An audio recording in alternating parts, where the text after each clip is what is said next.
নবী এক মরা খেজুর গাছে ট্যাক লাগাইয়া জুমার খুতবা দিতেন। কিছুদিন পরে এটা বাদ দিয়া নতুন মিম্বর বানাবেন। মানুষ যেমন কান্না করে খেজুর গাছ তেমন কান্না করে। বুখারী শরীফের ঘটনা। নবী বলে, খেজুর গাছ কাঁদো কেন? কি চাও? আপনার বিরহের বেদনায় কান্না করি। কে কয়? খেজুর গাছ। নবী কয়, কি করব?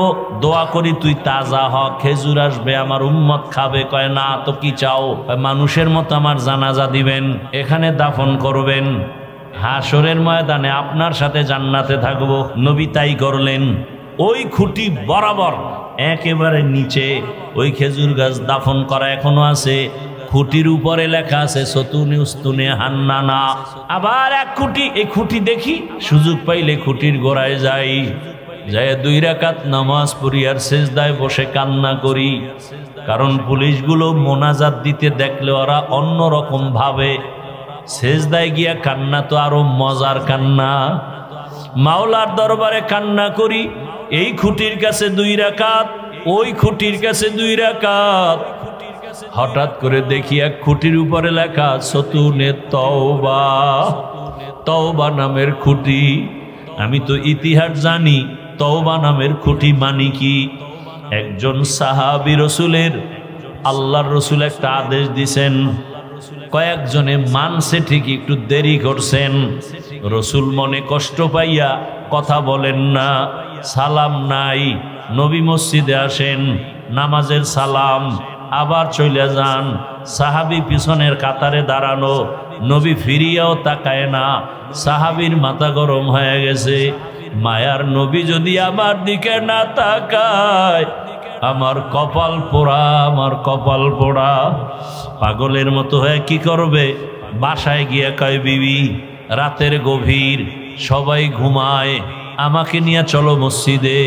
মসজিদে নিয়া একটা রশি হাতে নিছে, রশি হাতে নিয়া ওই খুঁটির গোড়ায় বসছে। রিয়াজুল জান্নায় বিবিরে বলে, বিবি রশি দিয়া খুঁটির সাথে আমার হাত এভাবে বাঁধো, ভালো করিয়া বান্ধো, আমি এখানে বসিয়া তওবা করব। বিবি বাইদা পরে কয়, যাও, আমি এখানে বসে আমার মালিকের কাছে কান্না করব। আমার মালিক যদি আমাকে ক্ষমার ঘোষণা না দেন, আল্লাহর নবীর কাছে আয়াত যদি না আসে, নবী যদি আইসা আমারে বলে তোরে আল্লাহ মাফ করছি, তাহলে আমি উঠব, না হয় মৃত্যু পর্যন্ত এই খুঁটির গোড়ায় কানতেই থাকবো। সাহাবীকে বেঁধে দিল বিবি খুঁটির গোড়ায়, এমন কান্না চলতেছে। নবী তা কান্না, নামাজের ইমামতি করিয়া নবী হুজরায় চলে যান। সাহাবীর কান্না আর কান্না, ও আল্লাহ বেয়াদবি করে ফেলেছি, মাফ করে দাও আল্লাহ, দুনিয়ায় শাস্তি দাও, মরার পরে হাসরে শাস্তি দিও না, কারণ দুনিয়ার কষ্ট সইতে পারি না, জাহান্নামের কষ্ট কেমন করে সহ্য করব। সাহাবী এমন কান্না শুরু করছি। কিছুদিন পর রহমতের নবী তার সামনে দাঁড়াইছে। দাঁড়ায় কয়, রে সাহাবী, আমার আল্লাহ তোর ব্যাপারে ক্ষমার ঘোষণার আয়াত দিয়া পাঠাইছে। আল্লাহ তোমার কান্না কবুল করেছেন, তোমারে আল্লাহ মাফ করে দিছেন, যাও তুমি বাসায় যাও। সাহাবী কান্না করে, ইয়া রাসূলুল্লাহ, আমি রশি বাঁধছি, আপনি বুঝি বেজার হইছেন? আপনি খুশি হইছেন কিনা আমি বুঝার জন্য আমি চাই আপনার হাতে আমার রশি খুলবেন। যদি আপনি নিজে রশি খুলে দেন, বুঝবো আপনি আমার উপরে খুশি আছেন, রাগ নাই। নবী নিজ হাতে রশি খুলিয়া দিলেন। ওই দিন থেকে খুঁটির নাম হইছে খুঁটি তওবা নামের খুঁটি। আজও মদিনায় যাও, রওজায় গিয়া দেখো, রিয়াজুল জান্নার ওই খুঁটির উপরে আরবিতে লেখা সতুনে তওবা। ও আমার যুবক বাবারা, সাহাবায়ে কেরামদের উপরে তো আল্লাহ খুশি, আল্লাহ তো তাদের জান্নাতের ঘোষণা দিছেন। এরপরেও তাদের মধ্যে দেখো আল্লাহর রসুলের মোহাব্বত কেমন। আমি কিন্তু একটু আগেই বলছিলাম মনের শখে কত কিছুই না মানুষ করে, তুমিও তো করছো। মনে চাইছে দাড়ি রাখবা না, নামাজ পড়বা না, পর্দা করবা না, এখনো কি শখ মিটে নাই? আমি পায়ে হাত রেখে বলি যুবক বাবা, তোমার মতো কত যুবক র্যাব, আর্মি, পুলিশ, বিডিআরের চাকরি করে, নামাজ পড়ে। তোমার মনটাকে একটু প্রশ্ন করো, তুমি কেন পারবা না? তোমার মতো যুবক রাস্তায় গাড়ি চালায়, নামাজ পড়ে, বলো বাবা তোমার কপাল কেন খারাপ? তোমার মতো যুবক মাছ ধরে, নামাজ পড়ে, কৃষি কাজ করে, নামাজ পড়ে, বলো তুমি কেন পারো না? তোমার কপাল কেন খারাপ? তোমার মতোই তো জেনারেল লাইনের সন্তান, স্কুল কলেজে পড়ে, নামাজ ছাড়ে না, বলো তুমি কেন পারো না? তোমার কপালে না জানি কারো বরদোয়া লাগছে। বলতে পারো হাফিজ ভাই কার বরদোয়া লাগার সম্ভাবনা? লেখা রাখে যুবক বাবারা, 3 জায়গার বরদোয়া লাগলে কসম আল্লাহর, মরার আগে তোর ধ্বংস শুরু। 1 নাম্বার জায়গা মা বাবা, 2য় জায়গা শিক্ষক, 3য় জায়গা ওলামায়ে কেরাম। এই 3 জায়গার বরদোয়া যদি লাগে তোর ব্যবহারের কষ্টে, তোর এই মোবাইল করে কত সন্তান মায়ের গালি দিছো বলো তো বাবা? মায়ের টাকা চুরি করছো, বাবার টাকা চুরি করেছো, বাবার সাথে বেয়াদবি করেছো, এই মোবাইলের কলিজায় ঢুকাইয়া শিক্ষকের সাথে বেয়াদবি করেছো। এ কথাগুলো কে বলবে? আমরা না বললে। আমি তো তোমাকে জাহান্নাম থেকে বাঁচাতে চাই, আমি তো তোমার সম্মান চাই। তুমি ডাক্তার হও, ইঞ্জিনিয়ার হও, প্রফেসর হও, তবে বেয়াদব হইয়া অসম্মানী হইও না। সম্মানের ডাক্তার হও, সম্মানের ইঞ্জিনিয়ার হও। আর যদি বেয়াদব মার্কা ডাক্তার হও, তাসলিমার মতো জুতা খাইয়া এ দেশ থেকে পালাতে হবে, লাশ হয়ে দেশে আর আসবে না। আমি তো চাই তুমি ডাক্তার হও, পুরা বাংলাদেশ যেন তোমাকে মাথায় নিয়ে সম্মান করে, সেই ডাক্তার হও। আমি তো চাই তুমি একজন এসপি হও, ডিসি হও, ওসি হও, কিন্তু বেয়াদব হইও না। তুমি এমপি হবা, ধন্যবাদ, জনগণের দায়িত্ব পালন করবা, তোমাকে পালিয়ে যেতে হবে কেন? তোমার ঘর, তুমি ঘরে থাকবা, তোমার ঘর, তোমার বাড়ি, তোমার টাকা, সে ঘরে তুমি ঘুমাতে পারবে না, এমন অপরাধ তোমার থেকে প্রকাশ পাবে কেন?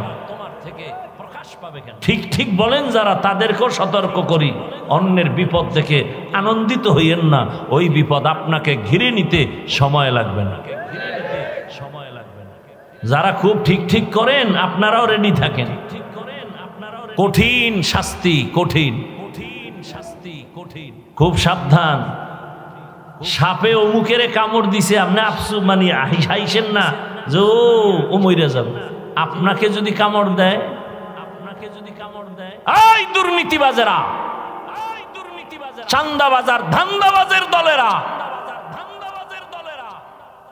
বিগত দিনের পৃথিবীর ইতিহাসে যারা মানুষের উপরে জুলুম করেছে, তাদের কপালে যা হয়েছে, তুমি যদি জুলুম করো তোমার কপালেও তাই হবে।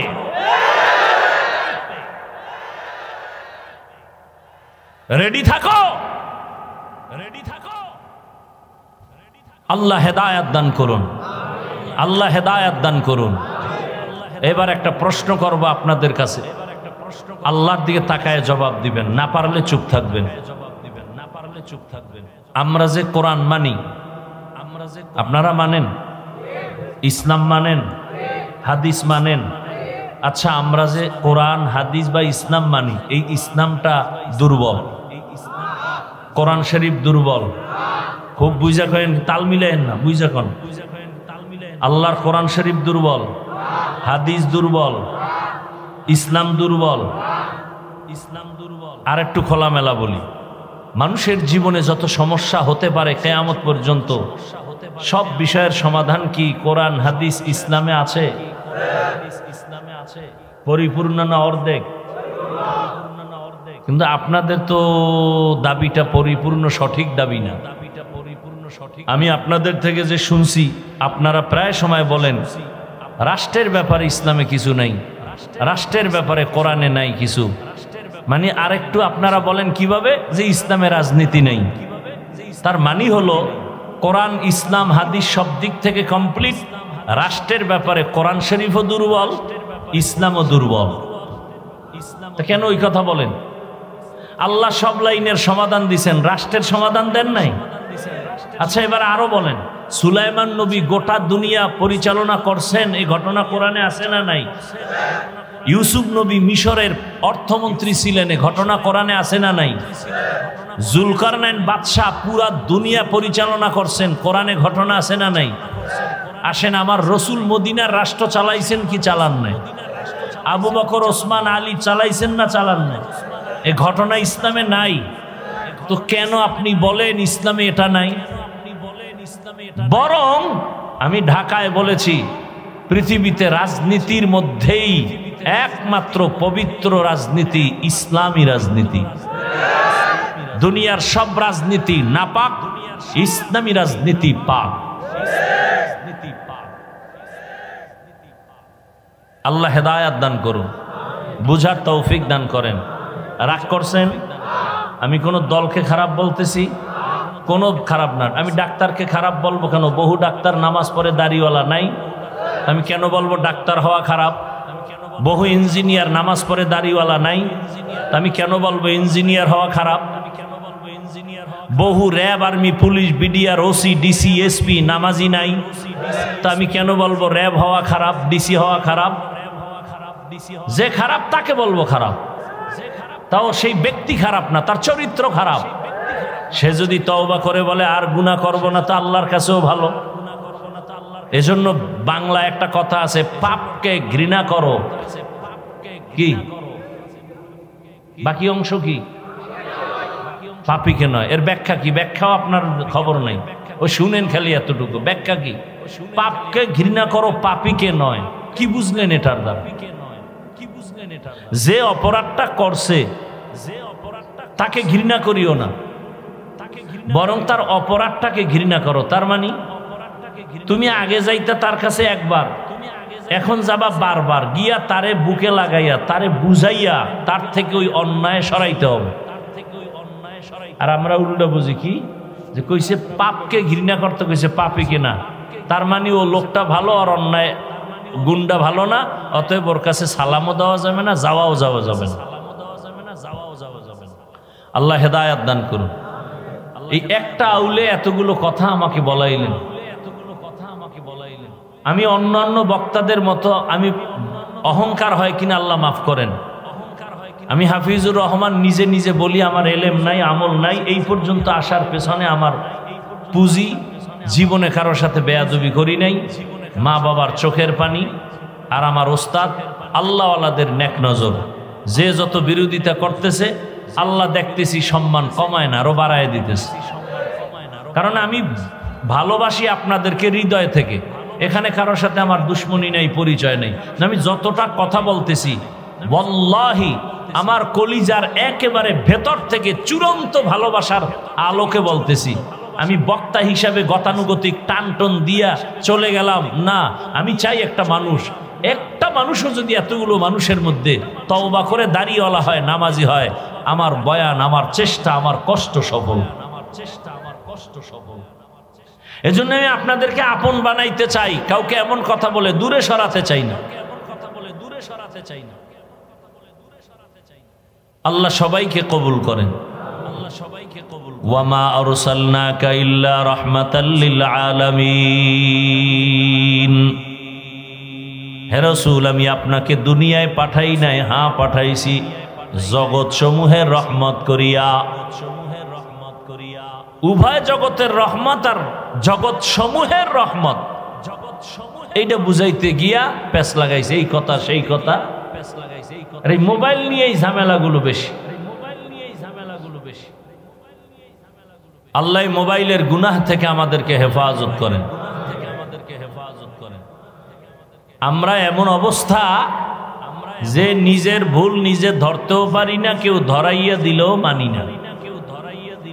আর আমি বলি নিজের ভুলটা নিজে ধরতে পারাটা আলাদা নেয়ামত, কেউ ধরাইয়া দিলে স্বীকার করা আর একটা নেয়ামত।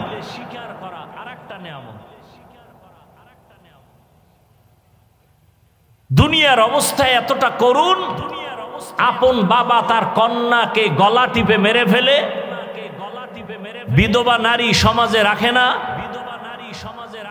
বৃদ্ধাশ্রমের সিস্টেমে অন্যত্র ফেলে দেয়, নারী আর পুরুষ সব উলঙ্গ। এতটা খারাপ সমাজের মানুষ, তদানীন্তন সময় পৃথিবীতে ওদের মতো খারাপ চরিত্রহীন আর কোথাও ছিল না। সেই চরিত্রহীন সমাজের মাঝে আসছে রহমাতুল্লিল। আশা মাত্র পরিবর্তন শুরু। হাজার বছর অগ্নি জ্বলছিল, আগুন নিভে গেছে। আম্মা জান আমেনা বলেন, দুনিয়ার নারীরা বাচ্চা গর্ভে নিয়ে যখন চলে, কত মাথা ব্যথা, কত কষ্ট, খানা নাই, ঘুম নাই। আমার গর্ভে মুহাম্মদ আসছেন, আমার কোনো মাথা ব্যথা নাই, পেটে ব্যথা নাই, কোনো অসুস্থতা নাই। দুনিয়ার বাচ্চারা জন্মলগ্ন প্রসব বেদনা, মায়েরা এই পরিমাণ চিল্লায়, ঘুমের মানুষ সজাগ হয়ে যায়। আমি আমেনার কোনো চিৎকারের আওয়াজ নাই। দুনিয়ার বাচ্চারা মায়ের গর্ভ থেকে যখন আসে, রক্ত যায়, কত কান্না। আমার সন্তান দুনিয়াতে আসছে, কোনো কষ্ট নাই, রক্ত নাই। দুনিয়ার বাচ্চারাই সেই কান্না শুরু করে। আর আমার সন্তান মুহাম্মদ দুনিয়াতে আসা মাত্রই সাথে সাথে রবের প্রশংসা করেছে। দুনিয়ার বাচ্চারা আসে উলঙ্গ, আমার সন্তানকে আমি উলঙ্গ দেখি নাই। দুনিয়ার বাচ্চারা আসে খতনা বিহীন অবস্থায়, আর আমার সন্তান আসছে খতনাকৃত অবস্থায়। আমি আমেনা, আমার সন্তান আসা মাত্র একটা নূরের আলো দেখতে পেলাম। এত পরিমাণ আলোর পাওয়ার, রোম পারস্য অনেক দূর। আমি নিজ চোখে দেখলাম, ওই প্রাসাদগুলো স্পষ্ট দেখা যায়। রহমতের নবী আসার পর জমিনের মধ্যে পরিবর্তন শুরু। নবী আস্তে আস্তে বড় হচ্ছেন। মানুষের ভালোবাসা কেমন জানো, চেহারার মধ্যে শুধু আকর্ষণ, তাকাইলেই মায়া লাগে। এরে আমার কলিজার যুবক, আজকে তোমার চেহারার মধ্যে 40 বছর পর্যন্ত তোমার চেহারার আকর্ষণ যাবে না। 40 বছর পর্যন্ত তোমার চেহারার মধ্যে আলাদা একটা মায়া থাকবে। কিন্তু মাত্র তোমার 20-30 বছর বয়সের মধ্যে বলো, তোমার চেহারায় কেন মায়া নাই?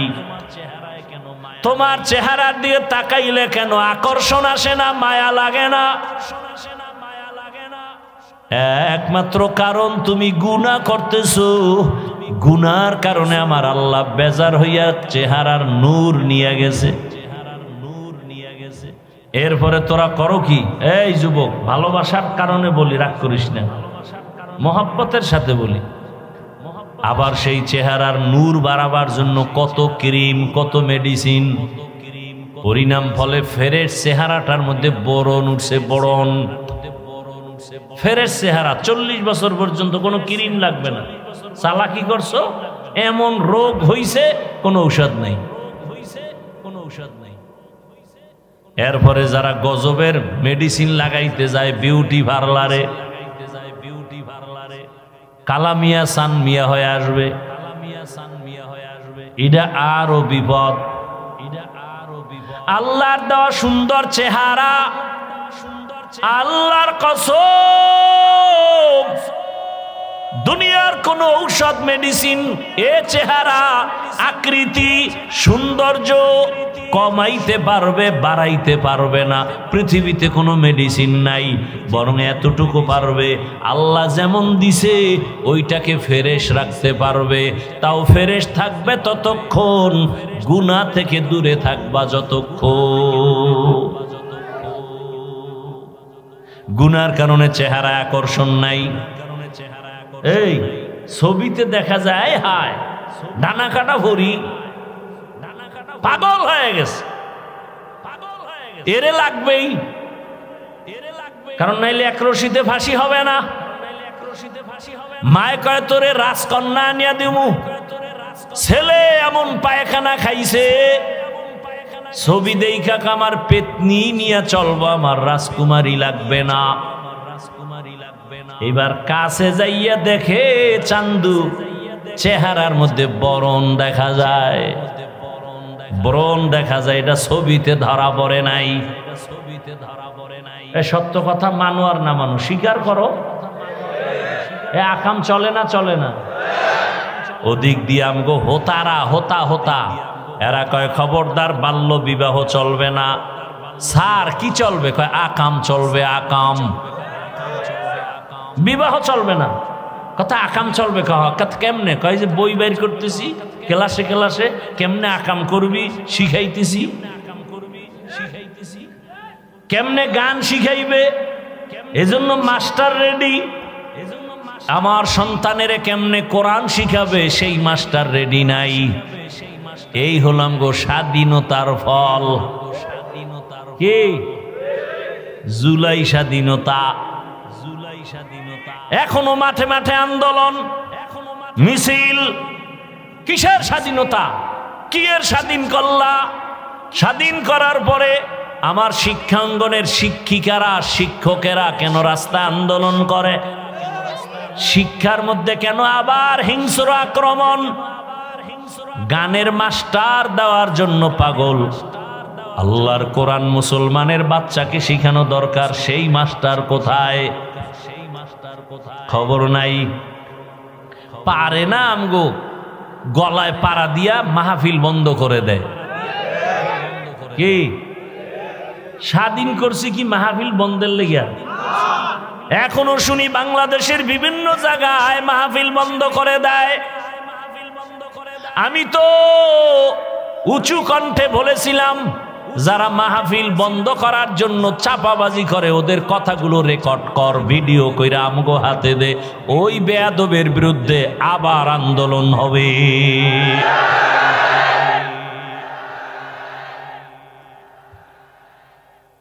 ভাইরা আমার, বাংলাদেশের 53 বছর ইতিহাস বলে ওলামায়ে কেরাম যে কাজে গেছে সেই কাজ সফল হয়েছে। ওলামায়ে কেরাম যে আন্দোলনে নেমেছে সে আন্দোলন সফল হয়েছে। ওলামায়ে কেরাম এখন আন্দোলনে নামছে, পায়খানা আর খাবো না, আমরা এখন পবিত্র রাষ্ট্রনীতি চাই, দুর্নীতি চাই না, জুলুম চাই না। আমার বোন নির্বিঘ্নে রাস্তায় হাঁটবে, আক্রমণ হবে কেন? মায়ের সামনে বাবার সামনে মেয়েকে ধর্ষণ করা হবে কেন? এটা ইন্ডিয়ার খবর। বাবায় তার মেয়েকে হোটেলে ঢুকাইয়া, আপন মেয়ে, আজকের রাতের জন্য তুই আমার কাছে স্ত্রীর মতো। নাউজুবিল্লাহ আসে না? আল্লাহ হেদায়াত দান করেন। ও আমার কলিজার যুবক বাবারা, আমি যে এতক্ষণ কত কষ্ট করে কথা বলি, কারণ সব কিছুর শ্রম আমার কণ্ঠের উপরে, আর জাহেরি ভাবে শ্রম আসছে আমার হর্নের উপরে, আওয়াজের উপরে। কতটা কষ্ট হয় আমি বুঝি, কিন্তু এত বয়ান কইরাও কিন্তু একবারও বলি না, এই যুবক আমার মতো টুপি লাগাও। একবারও বলছি? বুঝো বাবা, বুঝো কি বলতে চাই, বুঝো।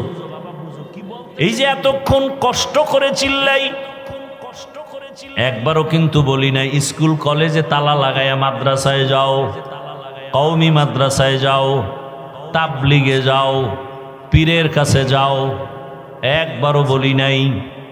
বরং আমি তোমার পক্ষে একটু সাপোর্ট দেই যুবক বাবা। আমাদের মাঝে আলেমের অভাব নাই, মুফতির অভাব নাই, মুহাদ্দিসের অভাব নাই, মুফাসসিরের অভাব নাই, কিন্তু আমার দেশে আদর্শবান ডাক্তারের অভাব, আদর্শবান ইঞ্জিনিয়ারের অভাব। ইঞ্জিনিয়ার আছে, আদর্শবান ইঞ্জিনিয়ার নাই। ডিসি আছে, এসপি আছে, আদর্শবান এসপির অভাব। আমার দেশের ডিসি এসপি ওসিরা যদি আদর্শবান হইতো এই বাংলাদেশে কোরআনের বয়ান চলতো, কোনো সুদখোরের থেকে অনুমতি নেওয়া লাগতো না। কোরআনের বয়ান হবে, অনুমতি নিতে যাইতে হয় সুদখোরের কাছে। আল্লাহ হেদায়াত দান করুন। আরো জোরে বলেন। ভাইরা আমার, আমি চাই তুমি ডাক্তার হও, ইঞ্জিনিয়ার হও, প্রফেসর হও, তবে আদর্শবান হও। এই কথার সাথে এই কথাও লিখো। সব যুবকদের আমি তো একটা মনের ভালোবাসার আবদার করি, 200 টাকা খরচ করে একটা ব্যানার বানাও, 2 ফিট 3 ফিট। ব্যানারের মধ্যে লেখো, পৃথিবীতে দুনিয়ার সকলের আদর্শ নাপাক, রহমাতুল লিল আলামিনের আদর্শই একমাত্র পাক। ইমামুল আউয়ালিন আল আখিরিন বাহরে সদকা রহমাতাল লিল আলামিন সাইয়্যিদুল কাউনাইন খাতমুল মুরসালিন আখির আমদ বুদে ফখরুল আউয়ালিন। আপনাদের কষ্ট হইতেছে? একটা ফ্যানও নাই স্টেজে, না? এটা সব বন্ধ রাখছেন কেন?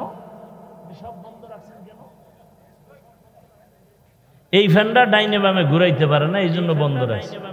এটা ঘুরাইনে ফ্যান নাই বা দূরের থেকে দেওয়া যায় না? সব ফ্যানটি বন্ধ করে দিচ্ছে।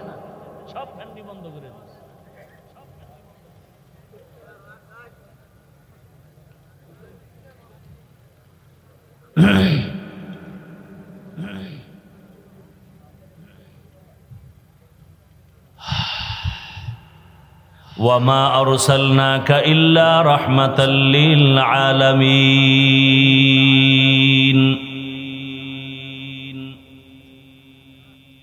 এই বইলর কই? বইলর ওটা কোন থানায় পড়ছে? হ্যাঁ নে মাইক নেই কি ডাকাত যায়? ঢাকার থেকে মাইক এনে, এই যুগে খারাপ মাইক আছে। আমার তো আশ্চর্য লাগে, গলাটা ধইরে গেছে আমার, এত কষ্ট হইতেছে কথা বলে। না ওখানে শান্তি পাইলাম, হ্যাঁ নে আবার পুরা বাসর ঘর বানাই থুইছে, প্যান্ডেল ট্যান্ডেল কইরা কাপড় দিয়ে আটকাইয়া, এক জাহান্নাম। ঘামতে ঘামতে শেষ।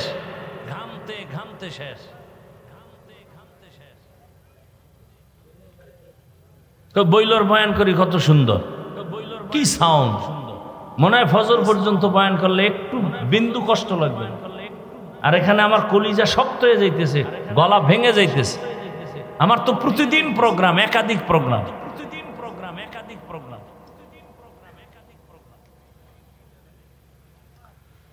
আল্লাহ রহমতের নবীর আদর্শ। মক্কা নগরীতে আসার পরে নবী বড় হলেন, কত বেঈমানরা মূর্তি পূজা করে। নবী গালি দেন না, বুকে লাগান, সব মুহাম্মদের পাগল, কারণ চেহারার মধ্যে আকর্ষণ। রহমতের নবীর চাহনির মধ্যে আকর্ষণ। শুধু কি মানুষ, নবী রাস্তা দিয়ে হাঁটেন, দুপার্শ্বের গাছ নুইয়া রসুলের সালাম দেয়। কে কে? গাছ। মদিনাতুল মুনাওয়ারা রসুলের রওজা মোবারক, এর পাশেই তো যেই জায়গা, এটাকে বলে রিয়াজুল জান্নাহ। ওই রিয়াজুল জান্নায় কয়েকদিন আগে গেলাম। ও আল্লাহর বান্দারা, ওখানে তো এখন কঠিন আইন, হাজী সাহেবরা একবারের বেশি ঢুকতে পারবে না। 10 মিনিট হইলেই পুলিশে কয় উঠো। আমগো বাংলাদেশি সন্তানরা ওখানে ডিউটি করে, হুজুর আপনি থাকেন, পুলিশ কিছু বলবে না।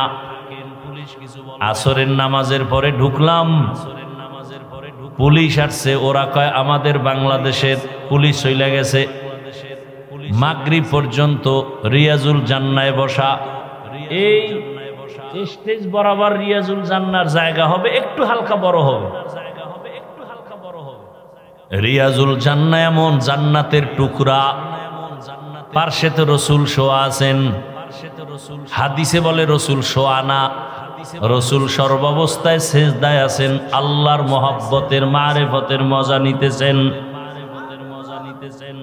রহমতের নবী পার্শ্বে রিয়াজুল জান্নাহ গ্রুপ গ্রুপ আসতেছে। ওখানে যত বড় বড় পিলার, ওই রিয়াজুল জান্নাহর পিলার গুলোর কালার আলাদা, কার্পেটের কালার আলাদা। পিলারের উপরে খুঁটিতে ওই কোন খুঁটি নাম লেখা আছে সতুনে আয়েশা, আয়েশার খুঁটি। আবার এক খুঁটিতে লেখা আছে সতুনে উস্তুনে হান্নানা। নবী আর কলিজার দুঃখে যদি বলে আহ, একটা নিঃশ্বাস ছাড়ে, ওই নিঃশ্বাসটা তোর জন্য ধ্বংসের কারণ। শিক্ষক যদি তোমার মতো ছাত্রের ব্যবহারে কষ্ট পায়া নিঃশ্বাস ফেলে, ওই নিঃশ্বাস তোমার ধ্বংসের কারণ।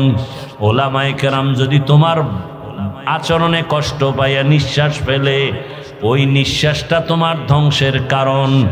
এখনো সময় আছে, তওবা করো রে বাবা। পর্দার আড়ালের মা বোনেরা, আপনার মতো কত মা কত বোন এখনো আছে নামাজ ছাড়ে না, বেপর্দায় চলে না, মোবাইলে সময় নষ্ট করে না, স্বামীর মাল হেফাজত করে। ও আমার যুবক বাবারা, তোমার মতো যুবক যদি নামাজ পড়িয়া চাকরি করে, তুমি কেন পারবা না? তোমার মতো যুবক যদি লেখাপড়া করে নামাজ পড়ে, তুমি কেন পারবা না? তোমার মতো যুবক যদি ব্যবসা করে নামাজ পড়ে, তুমি কেন পারবা না? ও আম্মা জানেরা, বোনেরা, আপনার মতো মা, আপনার মতো বোন যদি পর্দা করে নামাজ পড়ে, স্বামীর মাল হেফাজত করে, মোবাইলে সময় নষ্ট না করে, আপনারা কেন পারবেন না? ও যুবক বাবা, অনেক কথাই রাগে হয়তো বলে ফেলেছি। আসলে আমি আপনাদের যাই বয়ান করি, আসলে হিসাব করে দেখলাম আমি এখনো মানুষ হতে পারি নাই।